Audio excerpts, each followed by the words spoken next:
boa tarde. A gente está em mais um episódio aqui da NGCast. Estou aqui com o doutor Eduardo Benfica, o meu amigo, diretor da nova geração de criminalistas.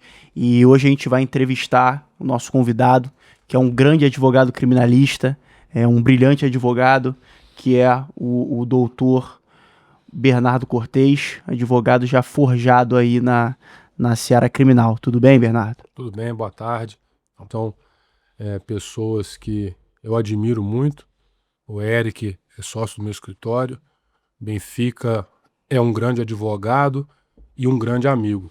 Além de tudo, é uma pessoa que me inspira muito pela sua dedicação e o afinco com a causa criminal. Eu não falo nem advocacia criminal, mas pela causa criminal. É um prazer estar aqui com vocês. É muito legal a gente estar aqui porque, sinceramente, Bernardo, todo mundo a gente tem muito cuidado. A gente tá começando com o NGCast agora, né, Eric? E a ideia é fazer desse espaço um espaço de reflexão e trazer para sentar aí desse lado quem, além de, claro, já ter consolidado uma trajetória na área, quem a gente tem uma identificação. A gente começou a NGC fez 2 anos, há alguns dias. Sim. E a gente leva muito a sério, acho que a gente tá conversando aqui nos bastidores sobre filosofia, direito, teologia. Eu acho que a gente tem uma grande crise na modernidade, essa liquidez, né, cara? A gente esquece quem já estendeu a mão, a gente esquece quem já apoiou. E você é um dos caras que desde o começo do NGC esteve com a gente, mesmo quando ninguém conhecia a gente, fez live com a gente. Sim. Então você e outras pessoas que vão passar e já passaram por aqui também, então a gente leva isso muito a sério. E a ideia é fazer isso aqui uma conversa, né? Nada muito formal, uma conversa entre amigos. Eu acho que já teu currículo dispensa apresentação e todo mundo sabe. E comentários, né? Porra. Eu acho que assim, é importante também te colocar que a gente na NGC a gente se preocupa muito com trazer quem sabe o que está fazendo. Então a gente se coloca em lugares e se conecta com pessoas que trazem um conhecimento que de fato é um conhecimento que importa para a jovem advocacia criminal, né, Eduardo? Com certeza, é o cuidado de, por mais que sejamos jovens advogados, mas quando a gente tem a ideia de fazer NGC, a gente se coloca de certa forma como representante de um grupo, então a gente tem que ter uma responsabilidade muito grande com quem a gente se alinha, e você, sem dúvida, é um cara que representa todos os nossos ideais, além de ser flamenguista, então fica mais alinhado ainda. Então vamos começar aqui já, eu acho que sem rodeios, Bernardo, a gente tá gravando esse episódio e recentemente eu acompanhei, o Eric também tava lá na banca. É um júri de muita repercussão aqui não só no Rio de Janeiro, não, no plano nacional. É um caso, enfim, uma fatalidade, um caso muito triste, porque envolve família, criança. E eu estive ali nos 2 dias muito duros. E eu falo muito duros porque sentado ali de fora acompanhando já foi pesado, já foi uma coisa exaustiva, emocional e fisicamente. Então eu imagino para vocês que estavam na banca, você, o Breno, o Yuri, o Felipe, a Cláudia, o Eric, todo mundo. Então eu queria saber de você como é que foi aí. A gente invariavelmente vai falar de júri, já começar falando de um caso tão delicado, né? Eduardo, detalhe, uma coisa interessante desse caso é o seguinte, porque eu faço parte da banca do escritório, mas esse caso especificamente eu estava de fora, porque lá cada um coordena determinado caso. E só que eu fui para assistir, para absorver, para aprender. E aí no primeiro dia que seria o julgamento, ali no caso do júri, do plenário do júri, eu tentei entrar por onde assistem as pessoas que são parte da família. E eu não consegui entrar, porque o corredor Tava lotado. tava Né? lotado. E você tinha muitas pessoas com blusa Justiça por Fulano, que era o nome do garoto.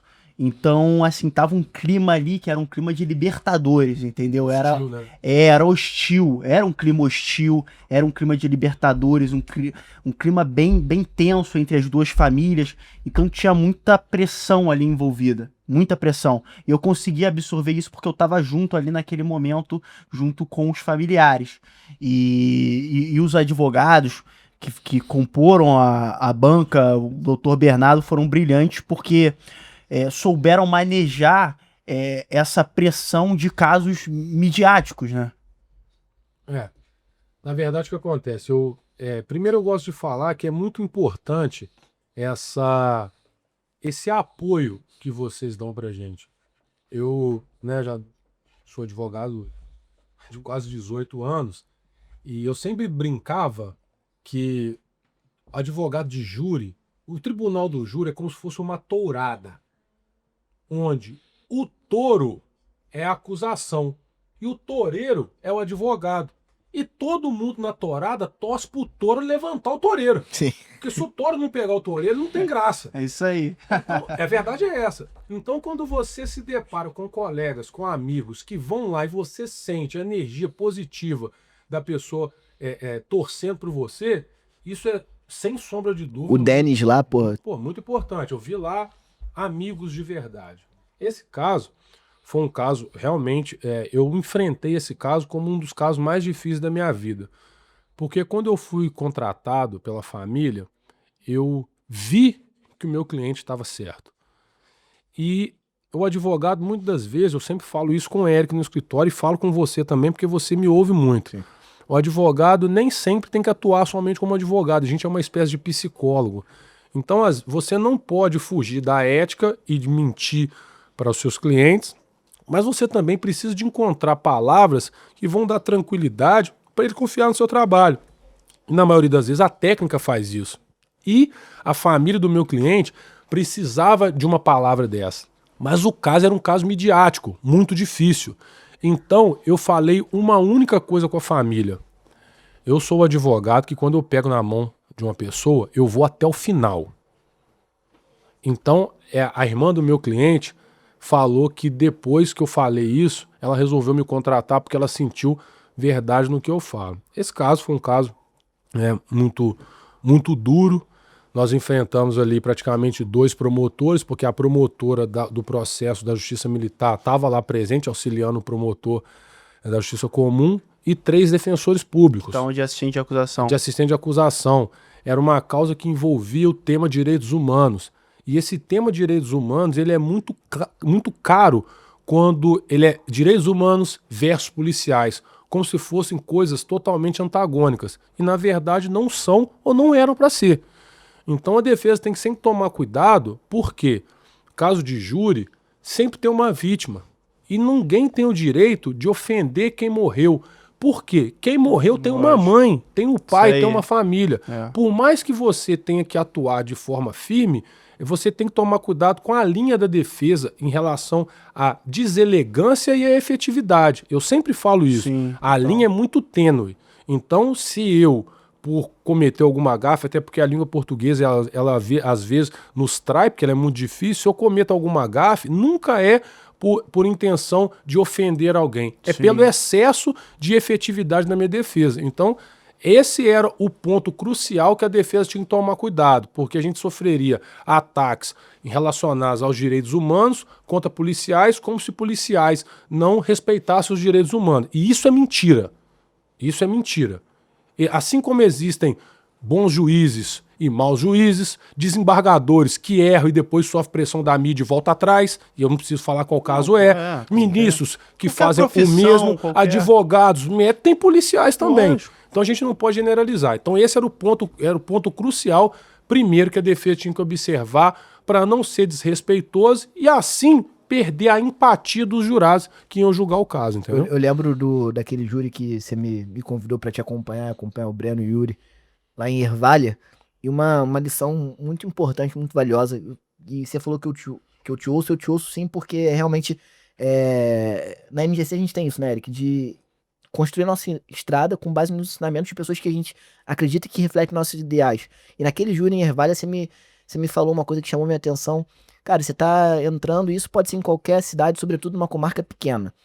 Era um crime naquele caso, uma das vítimas era o vereador da cidade, muito querido, e entre os jurados tinham pessoas que poderiam ter trabalhado indiretamente. E você eleitor dele. Eleitor. Então assim, você tá chegando ali já sendo... Perdendo.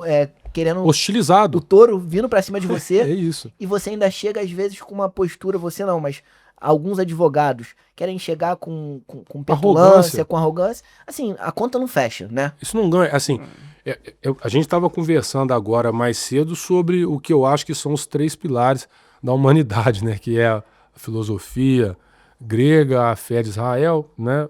A grosso modo, e o direito romano. E isso tudo tá nessas 3 matérias. Arrogância é uma coisa boa? Não. Petulância é uma coisa boa? Não. Você ganha alguma coisa por ser arrogante, por ser petulante? Não. Então E tá tu respondido. gera antipatia dos jurados, né? Até pior, acho que tem um efeito Pois é. contrário, né? Pois é, então isso aí o advogado tem sempre que observar, sobretudo, por quê? E eu falei até isso com o Benfica antes da gente começar a conversar sobre a Suma Teológica, que é um livro que eu gosto muito, porque O livro de quem que você falou do... São Tomás de Aquino, a São Suma Tomás. Teológica, porque lá ele explica muito sobre os pecados capitais e fala sobre o pecado dos pecados, que é a soberba. E o advogado, a advogada, nós criminalistas, a nossa função é de ganhar ou perder. Então, quanto mais próximo das vitórias nós estamos, mais próximo da soberba nós estamos. Então, por isso que a gente tem que orar e vigiar. Porque você tem que vibrar com a vitória, mas tem que frear, porque ela pode te levar à soberba. E a soberba precede a... Derrota.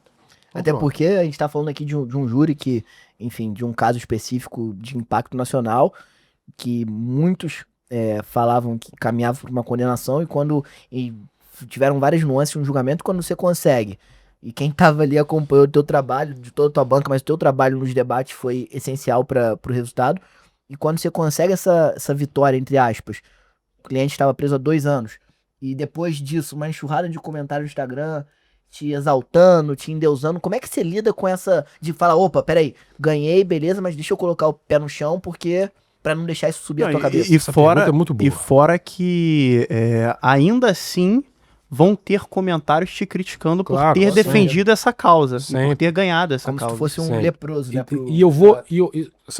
Essa pergunta, essas 2 perguntas são muito boas. Eu tenho vários clientes que se tornaram clientes depois de perder causa para mim, para o meu escritório.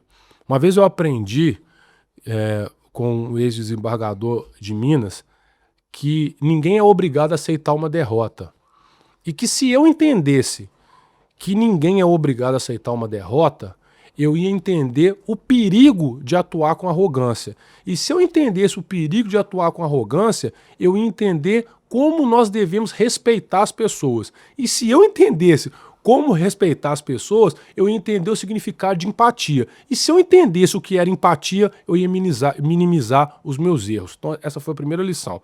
Isso que o Benfica me perguntou sobre essa questão da mídia, de você ganhar ênfase, de ter destaque, é uma coisa importante, porque os bastidores do júri, poucas pessoas conhecem. Uma semana, o júri foi adiado, ele ia ser dia 27, marcado para 13 dias depois. Quando ele é adiado, eu começo a receber mensagens e contatos de vários jornalistas e pessoas querendo que eu desse a minha versão sobre os fatos para eles poderem publicar. Entendi. Então, ali eu não sei qual a obra daquilo, qual a intenção daquilo. Mas se eu não tivesse ali firme, orando e vigiando, por exemplo, eu poderia pensar, não, agora é a hora de ficar famoso. Eu vou começar a dar entrevista e vou falar o que eu preciso falar para defender o meu cliente. Tanto que uma excelente policial, essa mulher, ela merece regozijo pelo trabalho que ela faz defendendo a tropa, Busson, ela entra em contato comigo e fala que queria postar a explicação da defesa. E eu fico meio ressabiado e ela insiste. E eu falo com ela uma única coisa, eu falo, o meu cliente é inocente. Eu não posso falar muito para você, porque se eu falar tudo para você, eu vou estar adiantando a defesa do júri. E a defesa tem uma vantagem enorme que é falar por último. Então, eu só posso te falar que ele é inocente. E naquele momento ela fala que eu recebo os respeitos dela, porque eu brindei, de certa forma, meu cliente. Isso é o quê? Isso é ética. Eu não posso colocar as minhas prioridades à frente da prioridade do meu cliente. E isso te ajuda a entender que o importante é um trabalho de excelência. Por quê? Porque o trabalho de excelência que você faz, ele fica para sempre.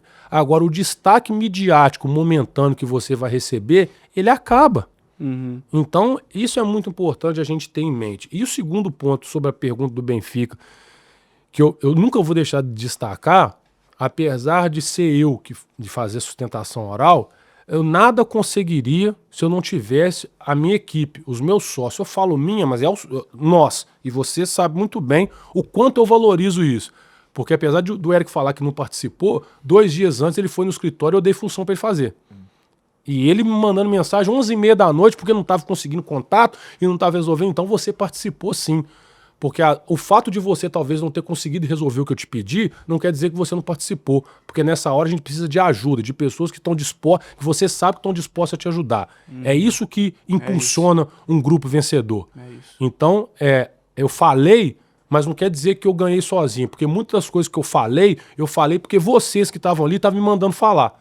Então, é como se eu fosse um porta-voz do nosso escritório naquele momento. Ninguém ganha sozinho, pelo menos no meu caso.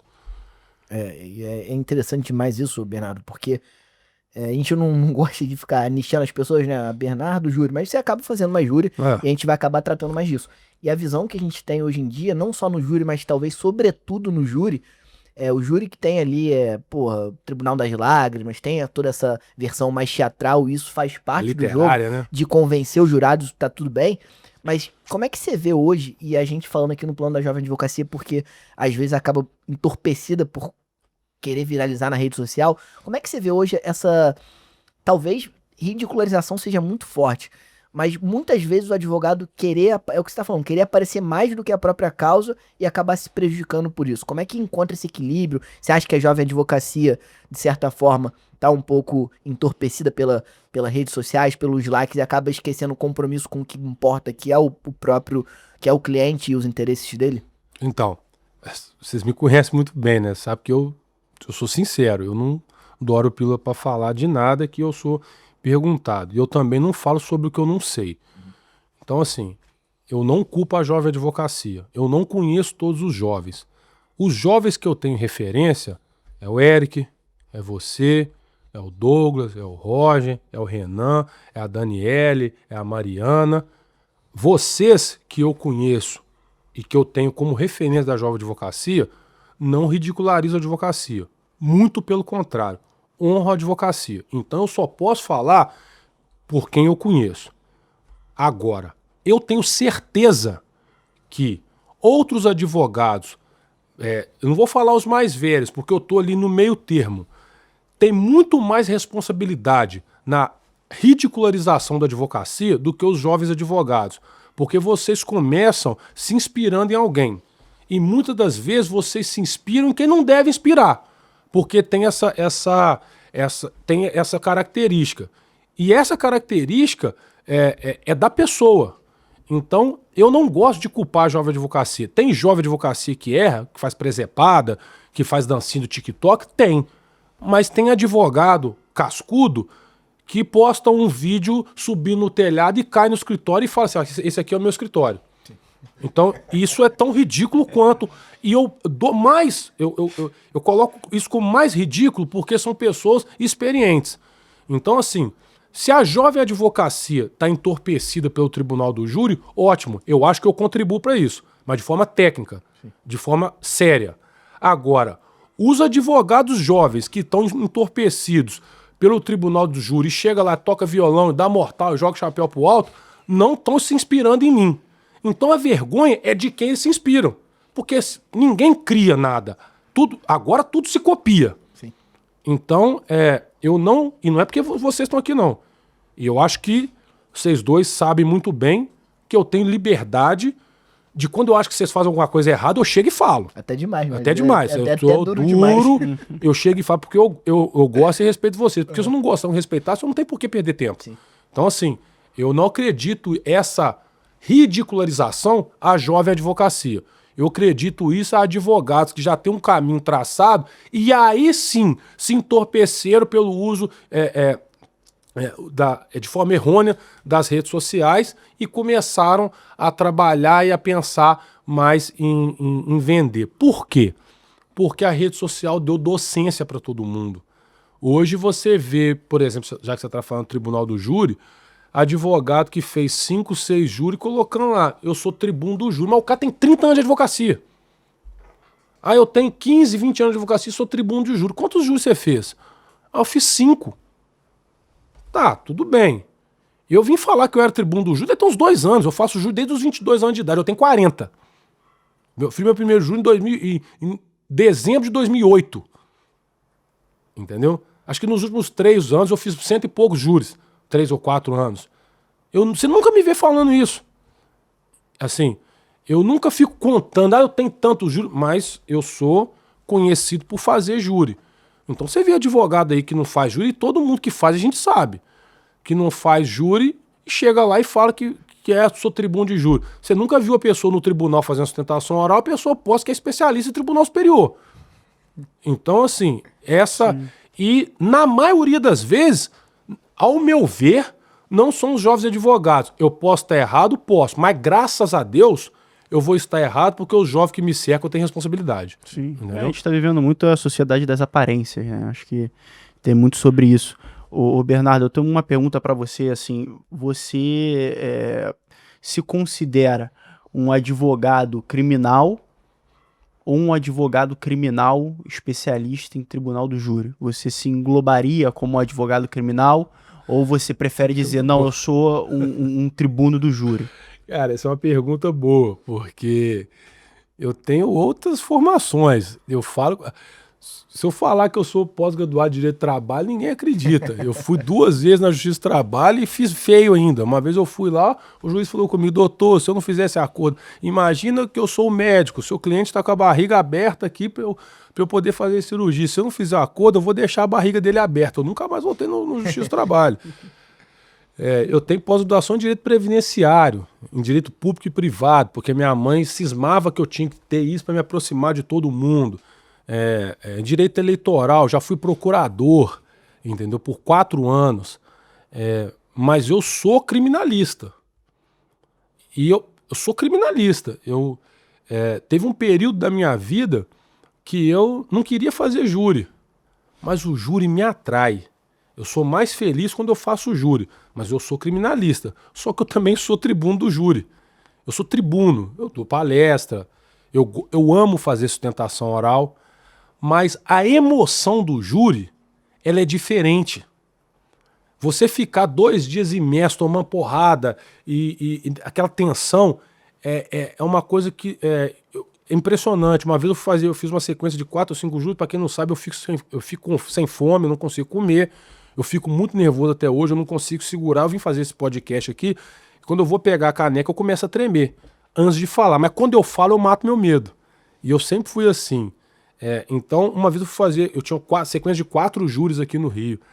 E aí eu tava sem comer, né, com fome, e aí o Yuri falou comigo assim, cara, você tá com febre, porque você tá com calafrio. Uma amiga advogada que tava na plateia me chamou e falou, B, você tá passando muito mal. Eu falei com ela desse jeito assim, calma, eu vou vestir a minha beca e vou começar a falar e a febre vai embora. E foi dito e feito. Então assim, eu sou tribuno do júri, mas eu também sou criminalista. Entendeu? Porque eu gosto de atuar em outras áreas. Tem alguns crimes que eu não gosto de atuar. Mas os crimes financeiros eu gosto de atuar. Crime em vara especializado eu gosto de atuar. Mas eu amo o Tribunal do Júri. É uma paixão. É diferente para mim. Aquela pressão é como se eu estivesse entrando para disputar um campeonato, a final do campeonato. E eu falo sempre isso com os meus clientes. Eu falo, eu te tirei da cadeia, eu ganhei o habeas corpus, eu decotei a qualificadora, eu te pronunciei no crime tal, mas agora nós vamos para a final da Copa do Mundo. Tudo isso que a gente fez, se eu perder o júri agora, eu perdi a Copa do Mundo. Então essa sensação de disputa, eu sou uma pessoa muito competitiva, me move. Então assim, eu não consigo ficar 1 mês sem fazer júri. Isso te dá potência. Muita. Me deixa vivo. Eu tenho TDAH, então eu preciso soltar o que tá preso, né? Literalmente falando, eu pratico esporte, mas o Tribunal do Júri é onde eu dou tudo que eu tenho, 100%. Assim, mas 100% mesmo. Eu sou apaixonado pelo Tribunal do Júri. É engraçado. Só te cortando. Não, lógico. Eu fiz um combinado, pouca gente sabe disso, eu fiz um combinado com a minha mãe quando eu tava na faculdade, porque os júris na minha comarca era 4ª e 6ª. E eu falei com a minha mãe, eu posso nunca ir à faculdade 4ª e 6ª? Ela, por quê? Porque eu vou assistir todos os júris da comarca. Ela falou, pode. Eu fiquei 5 anos faltando aula 4ª e 6ª. Tomei pau de falta no 9º período, porque eu tinha processo penal na sexta-feira. Minha mãe falou comigo, se você tirar mais de 90, não tem problema. Mas eu tirei, fiz a recuperação depois no meio do ano, formei normal, mas eu assisti todos os júris da minha comarca, 100% dos júris, de 2004, 5, 6, 7, 8. 5 anos eu assisti todos os júris da minha comarca. Então eu sabia. Eu fazia estágio na promotoria criminal com o maior promotor que eu já conheci na minha vida, o doutor Eurico Barreto Neto, que era o único tribuno que eu conhecia que tocava os dois lados da ponte. Ele era técnico e catimbeiro ao mesmo tempo, bravo. Para qualquer estratégia que você fosse, ele era melhor. Então, era uma batalha. Tinha uma juíza da comarca que quando a gente ia fazer júri um contra o outro, ela falava, era a briga do leão velho contra o leão novo. E na grande maioria das vezes, o leão velho me engoliu. E então, eu vivia isso. Então, eu assistia júris onde os advogados brilhavam e assistia júris onde os advogados iam mal. E eu aprendia muito nos dois. Eu aprendi o que eu devia fazer e o que eu não devia fazer. E você tava falando, o Bernardo falou esses dias, até na live eu entrei, tava no carro, você abriu uma live, eu não vou lembrar quem, eu vou falar o que eu quero dizer, você vai lembrar quem foi que falou isso. Mas sobre hoje a cátedra de processo penal talvez se configurar um estelionato intelectual. Gamil Fopel. Gamil Fopel. Um grande criminalista da Bahia, ele foi fazer uma sustentação oral no Tribunal Superior e ele falou que data máxima vênia, com todo respeito aos professores, porque ele também é um excelente professor, que hoje o professor, a professora falar que é professor de processo penal, o professor de processo penal, ela pode ser acusada, data máxima vênia, como um estelionatário intelectual, porque o que a gente aprende na faculdade, infelizmente, não é concretizado nos tribunais. Não é porque não é aplicado, porque nós aplicamos. Ele não é concretizado, mas o advogado não tem opção. Nós temos que continuar fazendo o que a gente aprendeu. A minha atuação não pode depender só da sua. Eu vou errar se você errar? Não, eu vou continuar falando. Por isso que no Tribunal do Júri, esse último, eu fiz uma parte na Defensoria Pública, aos defensores públicos, que eu respeito e muito, mas eu falei que eu nunca imaginaria que eu viveria para ver um defensor público rasgar o princípio da presunção de inocência. Mas é porque eles rasgam ou rasgaram naquele momento o princípio da presunção de inocência que eu não vou levantar ele? De jeito nenhum. Acho que a grande tarefa da nossa atividade é que é uma atividade essencialmente contra-majoritária. Se a gente se render e se ajoelhar diante do clamor público, a gente viu recentemente o caso, enfim, do julgamento do TJ de Minas, você até citou aqui, é um caso absurdo. Absurdo, enfim, que ficou pior.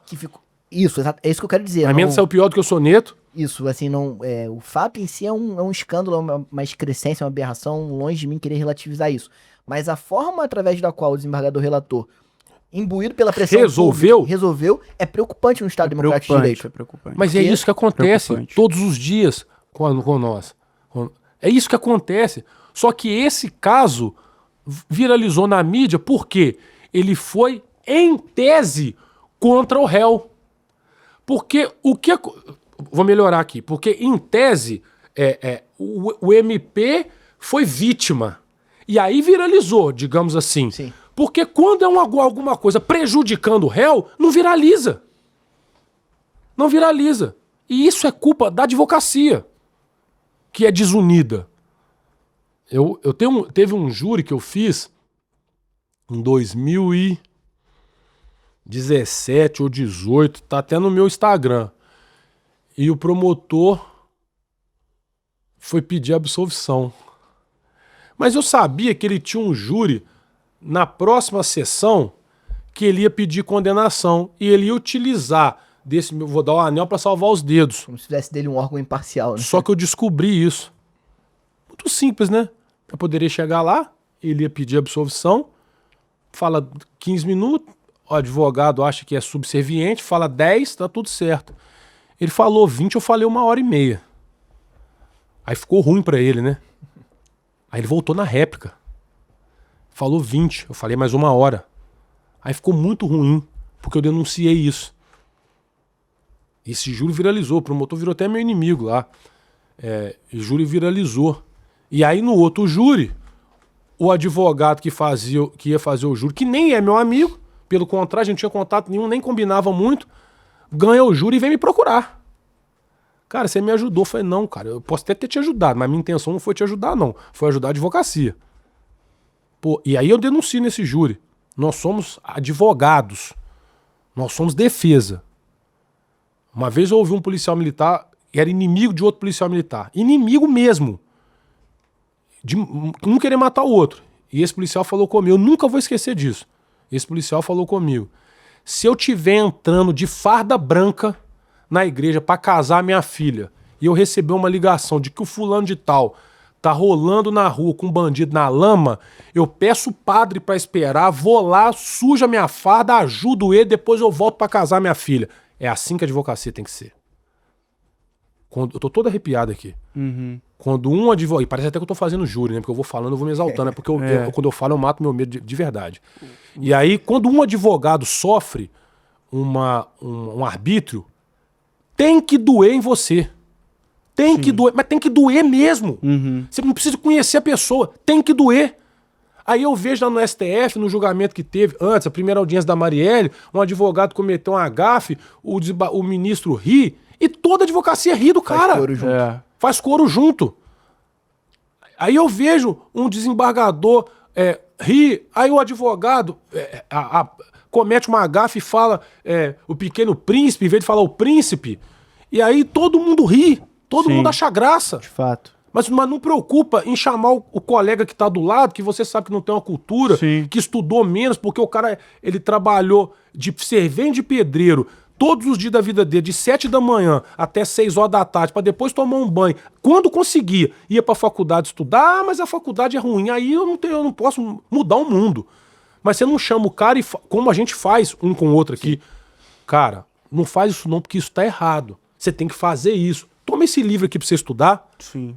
E é isso que é advocacia unida. Sabe que a gente passou por isso, né, Bernardo? Quando a gente fundou a NGC, e a gente ainda fundou há pouco tempo, mas hoje talvez, porque as pessoas veem que a intenção é uma intenção séria, não é, a gente não tá aqui pra fazer chincana, mas no começo, muitos advogados mais velhos falavam, isso daí, esse negócio de advocacia criminal unida, isso não existe. Então as próprias pessoas, os próprios advogados, não existe classe mais desunida. Você tocou no cerne da questão. Sim. Vai falar de um médico pra você ver. Não, a classe, ela se une uma coisa Arruma que um médico pra ser testemunho de outro médico. Não vai. A nossa classe, ela é muito desunida. Só que isso, quando vocês começaram, vocês tinham quantos integrantes do grupo?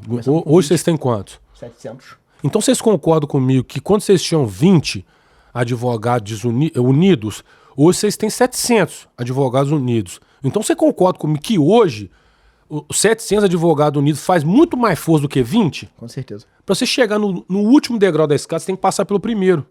Vocês já passaram pelo primeiro. Se vocês estão no segundo, no terceiro, no quarto, eu não sei. Mas vocês já passaram pelo primeiro. É assim que muda. Porque daqui a 20 anos, quando o Bernardinho for advogado, quando a minha filha for advogada, ela vai falar assim, não... Em que ponto isso mudou? Vou falar, filha, lá atrás tinha um cara, 2, 3 caras doidos que resolveram fazer um grupo lá, eu nem lembro o nome direito, NG alguma coisa, NGC, e aí eles criaram isso e começaram. Eu acho que foi ali que mudou. É o legado que tem que deixar. Sim. Porque a causa que você ganha, se você não ganhar a causa do presidente da República, vai passar, mas esse legado aqui fica. Sim. E, Bernardo, você passa muita verdade quando você fala. É uma coisa que eu me identifico muito, no sentido de que o Spinoza ele tenta comprovar Deus dizendo que o homem ele tem uma potencialidade infinita. Então a potência dele pode ser elevada ao infinito. É potência sobre potência. E quando você falou do júri, eu vi muito Spinoza. Você entra no júri com medo, mas você perde o medo, você mata o seu medo, a tua potência é elevada, a potência sobre potência ao infinito. Total. E você chega naquele lugar que todo ser humano quer filosofia chegar, direito, né, Eric? que é alcançar o divino. Eu dou tudo que... Assim, eu defendo como eu gostaria de ser defendido. É só isso que eu faço. Seria uma advocacia criminal espiritual, quase. Eu defendo como eu queria que meus amigos... Sim. Eu defendo um amigo meu como eu imagino que o meu amigo me defenderia. Eu defendo com tudo que eu posso, com todas as armas. Se eu for pra uma guerra com fuzil, eu não dispenso o canivete. Porque eu não sei se a luta vai cair na água. Então você tem que ir com todas as armas. E é muito, muito bom ouvir isso. A gente já tá caminhando pro final, infelizmente. Vamos ter que marcar um novo episódio. Mas só pra finalizar, é muito bom ouvir isso, porque aqui é o podcast, é o NGCast, é o podcast Nova Geração de Criminalistas. E quando a gente ouve a história, eu conheci a história de um rapaz lá de Visconde do Rio Branco, que quando ele foi fazer a primeira sustentação oral no tribunal, e saiu e perguntou pro pai dele como é que foi, o pai dele falou que foi uma merda. Foi a pior coisa que já viu na vida dele. Sabe dessa? Fui fazer uma sustentação oral, tem a foto, em 2009. Minha primeira sustentação oral. O primeiro advogado foi ninguém mais, ninguém menos que o Marcelo Leonardo, pai do Sérgio Leonardo, que é o subprocurador da OAB, um dos maiores advogados do país. O segundo advogado, eu não sabia que ele chamava Aristóteles, mas quando ele entrou no tribunal, o desembargador falou assim, chegou o nosso Aristóteles. Aí eu já tremi todo, falei, pô, entrou o Marcelo Leonardo, depois entrou o Aristóteles, aí veio o Bernardo. E aí eu falei por 5 minutos, alguma coisa, 4 minutos e meio, 5 minutos. Quando eu saí, o meu pai tava com a cara muito fechada, muito sincero, falei, já sabia que eu tinha mandado mal. Aí minha mãe falou assim, calma, meu filho, calma, seu pai tá nervoso. Eu falei, pronto. Aí voltando pra minha cidade, falei, pai, o que você achou? Ele, uma merda. Desculpa a expressão. Eu tô com vergonha de você. Aí eu calado, a minha mãe fazendo assim pra mim, se dependesse de você, seu cliente vai ser condenado. Você estudou 5 anos pra fazer isso aí, pelo amor de Deus, devolve o dinheiro do seu cliente. E acabou comigo.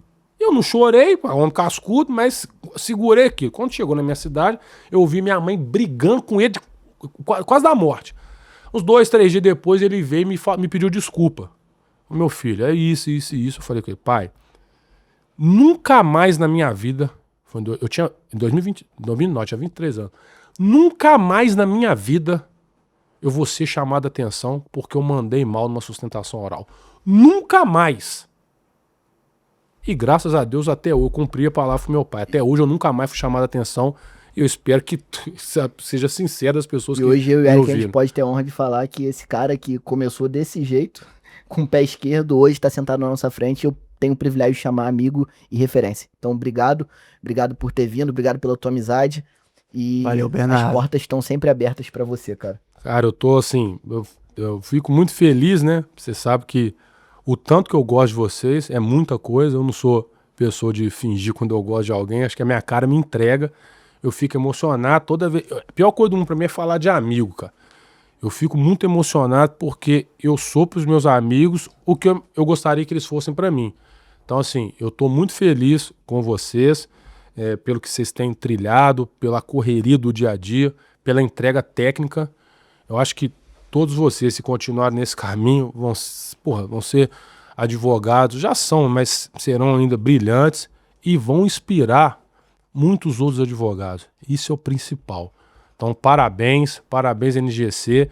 Vocês sabem que vocês podem contar comigo para o que der e vier. Eu estou sempre aí. É um prazer enorme estar aqui com vocês e sempre que precisarem é só me chamar que eu estou disposto a ajudar. É isso, mais um episódio do NGCast. Obrigado aí, doutor Bernardo.